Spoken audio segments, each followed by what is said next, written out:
Let's start with Lords of the Fallen. Now here's a game that has an interesting story, but not in the way you'd expect. Because I'm talking about the story of how the game itself has been received. Lords of the Fallen is one of those games that came out swinging with big ideas, tried some bold moves, and got, well, a lot of hate for it. And honestly, most of it feels a bit unfair. This game came out in the shadow of Dark Souls, and I mean, it's tough to go toe-to-toe with that. People immediately compared it to From Software's epic series, and fair enough, Lords of the Fallen definitely wears its inspiration on its sleeve. It's got that dark fantasy look, tough-as-nails combat, and a focus on dodging, blocking, and timing your attacks. But here's the thing. Just because it shares a genre doesn't mean it's trying to be a Dark Souls clone. And this is where I think a lot of players missed the point. Where Lords of the Fallen shines is in its own take on the action RPG formula. It doesn't try to be as brutally difficult as Dark Souls. Instead, it aims for more accessibility, which is honestly a great thing. It makes this style of game way more approachable for players who might be new to the genre or just don't have the time to get good through dozens of hours of trial and error. Lords of the Fallen balances challenge with a little more leniency, which is refreshing. The combat itself is actually really satisfying. It's chunky and there's this real weight to every swing of your weapon. It doesn't have the razor-sharp precision of Dark Souls, but honestly, not everything has to. Sometimes it's just fun to have a big sword and go to town on some demons without feeling like the game is punishing you at every turn. Plus, the game's design encourages a variety of playstyles. And hey, let's not forget that Lords of the Fallen was one of the early titles that tried to take the Souls-like genre in a new direction. Nowadays, everyone's all in on Souls-likes, but Lords of the Fallen was part of that first wave that dared to experiment and say, hey, we can make a game that's both challenging and accessible. Next we have BioShock 2 Remastered. When people talk about the BioShock series, BioShock 2 sometimes gets a bit overshadowed by its big siblings, BioShock and BioShock Infinite. But you know what? BioShock 2 absolutely deserves its own spotlight. It's like discovering this hidden gem that's been sitting in plain sight the whole time. Every time you step into that murky, neon-lit world, it's like visiting a strange, haunted wonderland. Rapture's got that perfect mix of beauty and horror, like you're constantly amazed by how stunning the place is, but also can't shake off that creepy feeling. And here, in BioShock 2, you get to explore whole new parts of the city that you didn't see in the first game. It feels familiar, but also fresh, like revisiting an old dream and finding new details everywhere. But what really makes BioShock 2 stand out is the role you play. This time, you're not just any character, you're a Big Daddy. I mean, come on, how awesome is that? You get to stomp around in this massive diving suit, wield a freaking drill, and protect little sisters. And let me tell you, there's something really special about seeing Rapture from the perspective of a Big Daddy. You feel powerful, sure, but there's also a sense of responsibility that wasn't there before. It's a surprisingly emotional experience, and honestly, it hits harder than I expected. The combat feels smoother and more intense, especially since you can dual-wield your plasmids and weapons at the same time. So, if you want to shoot lightning with one hand while blasting enemies with a rivet gun in the other, go for it. It's this perfect combo of strategy and chaos that keeps you on your toes. And since you're playing as a Big Daddy, you're a tank in the best possible way. But don't get too cocky, because Rapture still knows how to challenge you when you least expect it. BioShock 2 brings a whole new level of storytelling. Without giving anything away, I'll just say this. This game has heart. There's this incredible focus on family, sacrifice, and what it really means to care for someone, even in a place as messed up as Rapture. The story isn't just about survival. Next we have Uncharted, The Lost Legacy. Right off the bat, you can tell that The Lost Legacy is something special. It has all the cinematic action we expect from Uncharted. But this time, it's not Nathan Drake who's running the show. Instead, we've got Chloe, who's smart, witty, and honestly, she brings her own unique charm to the game. One thing that makes The Lost Legacy really stand out is its pacing. It's a shorter game compared to other Uncharted titles, but I think that actually works in its favor. It doesn't overstay its welcome. Instead, it packs all the best parts of Uncharted, the thrill, the exploration, the witty dialogue, into a streamlined, punchy experience that just flows. Every chapter feels meaningful, and there's no filler. You're either uncovering secrets, taking in stunning views, or engaged in some seriously intense action sequences. The combat feels great, and The Lost Legacy knows how to ramp up the tension. You'll be sneaking through enemy camps, dodging explosions, and getting into some pretty epic shootouts. Chloe and Nadine each have their own combat styles, which makes for some fun team dynamics. Nadine's more of a punch first, ask questions later type, while Chloe is a bit more of a thinker. Seeing them work together, especially in tight situations, is super satisfying. And trust me, there are some moments that will have you on the edge of your seat. But honestly, what really makes the Lost Legacy special is its heart. It's a story about two complex women finding common ground, overcoming their pasts, and learning to respect each other. There's something refreshing about seeing this type of partnership in an action game. It feels genuine, and it brings a bit of warmth and humor to a world that's full of high-stakes drama. The banter between Chloe and Nadine is honestly one of my favorite parts of the game. It's funny, it's sharp, and it feels so natural. You can tell that Naughty Dog put a lot of effort into building their relationship. It's not all friendship and warm fuzzies. These two come from different backgrounds, and they've got a history that's, well, complicated. Next we have Final Fantasy XV. This game definitely got its fair share of criticism when it first launched, but honestly, it's such a gem once you dig into it. A lot of the hate stemmed from expectations, especially from longtime fans of the Final Fantasy series. People wanted it to be a certain way, and when it turned out to be a bit different, it threw everyone off. One of the big controversies was about the story and how parts of it felt, well, incomplete. A lot of fans felt like there were pieces missing, and to be fair, they're kind of right. Square Enix did add DLCs later to fill in some of the gaps, which helped a lot, but I get why people were frustrated. And then there's the combat system, which definitely divided people. It's way more action-oriented than older Final Fantasy games, which threw some fans off. Instead of the traditional turn-based style, you're zipping around the battlefield, warping in and out of combat, and timing your attacks in real time. Personally, I think it's a blast. It feels fast, intense, and once you get the hang of it, there's a real flow to the battles that's so satisfying. Plus, you get to use all these cool weapons and powers, and switching between them mid-fight keeps things exciting. I get that it's not everyone's cup of tea, but it brings a fresh energy to the series, and if you go in with an open mind, it's a lot of fun. Final Fantasy XV gives you this huge, open world to explore, and it's stunning. You're cruising around in your car, the regalia, discovering gorgeous landscapes, stopping at outposts, and finding hidden treasures along the way. The world feels so alive, and honestly, sometimes it's just nice to park the car, set up camp, and watch Ignis cook up a new recipe. Yes, there's a whole cooking element, and it's amazing. There's something so charming about those little camping scenes, where everyone's just chilling by the fire, sharing stories, and enjoying a meal. It's a story about brotherhood, about finding your way, and about embracing the journey, even if it doesn't go as planned, kind of like the game itself. So, if you passed on it because of the mixed reviews, maybe give it another shot. Next, we have Sniper Elite 4. It's set in World War II Italy, and let me tell you, it's way more than just a standard shooter. This game actually has you thinking, planning, and sneaking around, which makes it so much more engaging than just running and gunning. It's a nice change from the darker, grittier locations. There's this real sense of place, like you're actually on these missions behind enemy lines. You can even explore different routes and vantage points, so every mission feels open-ended. It's not a game that tells you, go here, do this. You have the freedom to get creative with your approach. Now, the big star of Sniper Elite 4 has to be the sniping itself. I mean, there's a reason Sniper is in the title. The sniping mechanics here are awesome. The game takes everything into account, distance, wind, even gravity, so every shot feels earned. And then there's that iconic X-ray cam. When you land a perfect shot, the camera follows the bullet in slow motion, and you get this X-ray view of it ripping through your target.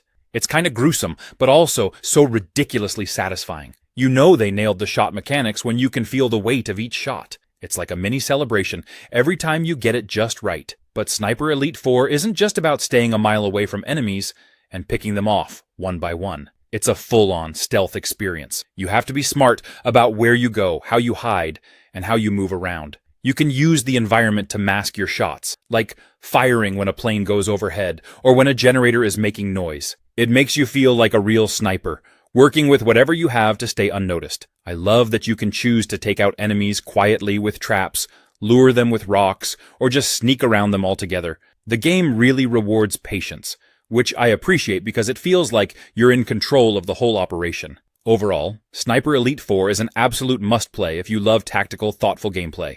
It's got fantastic level design, satisfying shooting mechanics, and that freedom to tackle missions your way. If you've never given it a try, grab your gear and enjoy being the sniper hero you always knew you could be. Next we have The Legend of Zelda Tears of the Kingdom, a game that somehow managed to take everything magical about Breath of the Wild and just amp it up to 11. Right off the bat, I've got to say the world is absolutely breathtaking. They've kept that stunning, painterly art style that's somehow both cozy and epic at the same time. You get these incredible sweeping landscapes, misty forests, hidden caves, and yes, floating islands in the sky. The verticality is on another level, and it makes exploring feel fresh and new. Climbing up mountains and discovering secret paths high above Hyrule is so rewarding. You feel like an adventurer, just setting off with nothing but curiosity as your guide. One of the best parts of Tears of the Kingdom is how it encourages creativity. It's not just about following a set path or checking things off a list. You can go wherever, tackle objectives in whatever order you like, and use all sorts of fun mechanics to solve puzzles or defeat enemies. I found myself thinking outside the box constantly. The game rewards you for being inventive, and every time you pull off some crazy solution, it's like, whoa, I actually did that. The physics, the way you interact with objects, even how you use Link's new abilities. It all feels like Nintendo wanted you to experiment and have a blast doing it. And let's talk about those new abilities. Without spoiling anything, I'll just say that Link's got some seriously cool tricks up his sleeve. These aren't just fun gimmicks. They totally change how you approach the world. Remember the excitement when you first learned to climb anything in Breath of the Wild? The new abilities in Tears of the Kingdom are that level of awesome. Another thing I adore is how alive Hyrule feels. The NPCs aren't just there to spout a line or two, they're actually interesting. They have their own little stories, their own routines, and they react to what's happening in the world around them. Sometimes I'd stop my quest just to follow a random character, watching them go about their day. It makes the world feel like it's truly bustling with life, and it gives you a reason to slow down and take it all in. Tears of the Kingdom is a magical experience. Next we have Assassin's Creed Odyssey. If you're looking for an epic adventure with a massive open world, incredible history, and a touch of Greek mythology, Odyssey is basically a dream come true. One of the coolest things about Odyssey is that it really puts you in control. Right from the start, you get to choose between playing as Alexios or Cassandra, two mercenaries with their own distinct styles and personalities. Combat in Odyssey also feels really satisfying. It's more refined and fast-paced compared to earlier Assassin's Creed games, with a bit of a superhero flair. You've got all these cool abilities that you can unlock, like the famous Spartan kick, which never gets old, by the way. There's something so satisfying about running into a fight, taking on a bunch of soldiers, and just kicking someone off a cliff. And if you're a fan of the classic stealthy approach, you can still sneak around, picking off enemies quietly. The game really lets you play however you want, whether you're a full-on warrior or a shadow in the night. Oh, and the naval combat is back. Sailing across the open sea in your very own ship is a blast, especially with the beautiful Greek coastline all around you. You can recruit crew members, upgrade your ship, and even customize it with different weapons and abilities. There's something so epic about steering your ship into battle, firing arrows, and ramming enemy vessels while your crew belts out sea shanties. It's just pure adventurous fun. The game world is massive. We're talking endless mountains to climb, seas to sail, and tons of places to explore. You could probably spend hours just wandering around, getting lost in forests, stumbling across ancient ruins, or fighting sharks in the middle of the Aegean Sea. Yes, sharks. And the thing is, there's always something happening in the world. Whether it's a small side quest, a random battle breaking out, or just a beautiful view that makes you want to stop and take it all in. So, if you're ready to get lost in a world of warriors and epic battles, grab your spear, hop on your ship, and dive into Odyssey. Next we have Far Cry New Dawn. Now I know this game has had its fair share of mixed reactions, and some people wrote it off without really giving it a chance. People saw New Dawn as more of a spin-off or a standalone expansion than a full Far Cry title. It's a bit shorter, and yes, some assets are reused from Far Cry 5, which led to some feeling like Ubisoft was just rehashing content. But the thing is, New Dawn takes those familiar elements and mixes them up with new mechanics that are actually a blast to play. They introduced this whole light RPG system where enemies have different levels, and you can craft and upgrade weapons to take them down.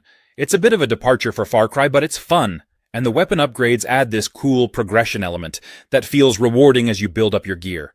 Another cool feature in Far Cry New Dawn is the expeditions. These are missions that take you out of Hope County to different locations around the US, like a deserted amusement park or an aircraft carrier, to scavenge resources. It's such a cool way to break up the gameplay, and it really gives you the sense that the world outside Hope County is also chaotic and dangerous. These missions add variety and give you a chance to explore different environments, which is something you don't typically get in a single location Far Cry game. The best part? The base building and resource management aspects. Prosperity, your home base, is where you gather allies, upgrade facilities, and really see the community come together. Every upgrade feels like you're genuinely helping this little pocket of civilization grow and survive, which makes your actions feel a bit more meaningful than just roaming around for the thrill of it. And let's not overlook that classic Far Cry chaos. New Dawn is packed with wild moments. One minute you're sneaking through enemy territory, and the next you're riding a saw blade shooting crossbow. Yes, it's as awesome as it sounds, through hordes of highwaymen. The game leans into the fun and doesn't take itself too seriously, which is something I think some players missed. Far Cry is at its best when it's a bit over the top. Next we have Astrobot. You've probably heard whispers about this little robot. And let me tell you, Astrobot is the kind of game that's just pure joy from start to finish. It's the type of game that makes you feel like a kid again, with that big, goofy grin plastered on your face, because it's just so much fun. So, Astrobot is essentially a platformer, but it's one that uses VR, or, in the case of Astro's Playroom, the power of the PS5, to really blow your mind. The way Astrobot integrates VR and takes advantage of 3D space is something that's hard to explain without playing it. But here's my best shot. You're not just controlling Astro on a flat screen. You're actually there with him, looking around and interacting with this vibrant, charming world in a way that feels so immersive. It's like being inside your own mini Pixar movie, where you're right there with the characters. What's awesome about Astrobot is how it brings that classic platforming feel, but in a way that's totally fresh. Astro himself is this adorable little robot, and right from the get-go, you can't help but love the guy. He's got so much personality. Whether he's running, climbing, or just doing his little dance moves, he's always putting on a show. And the game totally leans into this, giving you all these adorable little moments that make Astro feel like your own tiny companion. One thing I absolutely loved about Astrobot is how clever the level design is. Every stage feels unique and packed with surprises. The game throws all these fun mechanics and challenges at you. It's just one delight after another. You'll be tilting your head around corners, ducking, peering up at things, and sometimes even blowing into the controller. It's just so interactive and hands-on. And let's not forget the music. The soundtrack is catchy, upbeat, and matches the vibe of each level perfectly. There's a playful, energetic quality to it that just makes you want to keep moving forward. So, if you haven't tried Astrobot, give it a shot. Whether you're exploring the original VR version or playing Astro's Playroom on the PS5, you're in for an absolute treat. Next we have Fallout London. Some people were quick to dismiss Fallout London just because it's a fan-made project. There's this unfair assumption that because it's not officially from Bethesda, it can't possibly be as good as a real Fallout game. And to be fair, fan projects can be hit or miss, but Fallout is seriously impressive. The team behind it went above and beyond, creating new factions, storylines, weapons, and even unique creatures inspired by British folklore. They've poured so much creativity into it that it really does feel like a genuine part of the Fallout world. It's set in a post-apocalyptic version of London, obviously, which is so refreshing for a Fallout game. We've spent so much time in the United States, it's just a whole new vibe to step into London and see how a totally different society and culture would handle the end of the world. And that's where Fallout London really shines. It brings this fresh, gritty British flavor to the Fallout universe. One of the coolest things about Fallout London is the factions. In classic Fallout style, you've got groups with their own twisted ideals and goals, but here, they're all inspired by British culture and history. There's this one faction that's essentially a throwback to medieval knights, and another one that feels like a punk rebellion straight out of the streets of London. It's so cool to see a Fallout take on British culture, and the factions feel unique and grounded, adding a whole new layer of immersion. Honestly, that's what makes Fallout London so exciting. It's different in the best ways, And it's exactly what the series needed. Plus, Fallout London isn't just riding on the name. It has genuinely fun gameplay.